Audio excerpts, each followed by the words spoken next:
Growing your own cannabis can be an amazing experience filled with tremendous value, but there's a lot to learn and a lot that can go wrong. So in today's video, let me share with you the pros and cons of growing your own cannabis.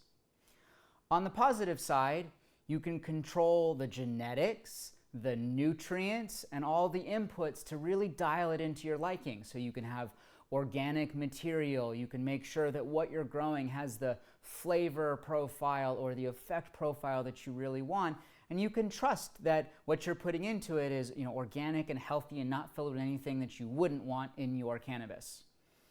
It's also an amazing process where you get to develop a relationship with the plant and watch it grow, and they're so beautiful.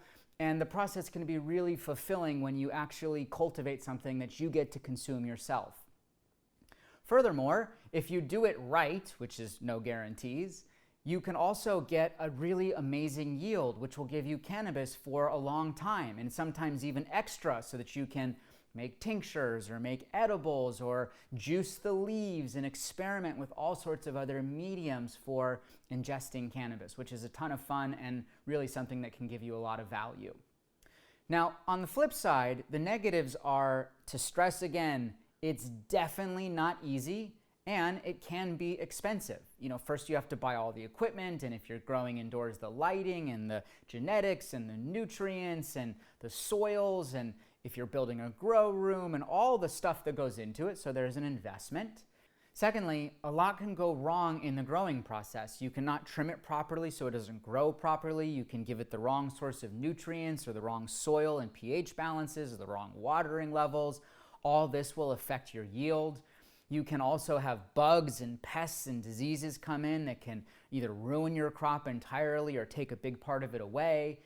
And then on top of that, you really have to pay close attention throughout the whole process. You have to look at those plants every day. You have to give them a lot of attention, and then you have to go through all the cycles, the vegetative cycles and the flowering cycle, and you have to cultivate it at the right time. Then you have to dry it and trim it and cure it. And so my point is, it just takes a lot of work to do it right.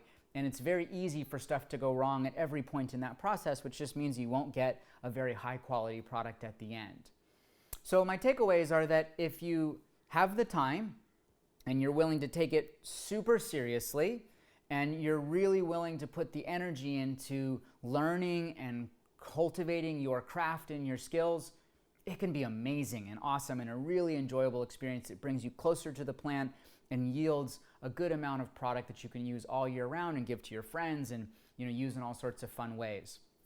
On the flip side, if you don't have that time and you're not willing to put that commitment in and you haven't learned enough about it, it's definitely not like you throw a few seeds in the ground and then boom, you have this big beautiful plant full of buds. It's not the way it works, I hate to break it to you. So depending on what side of the scale you fall on is what you should decide to grow your own.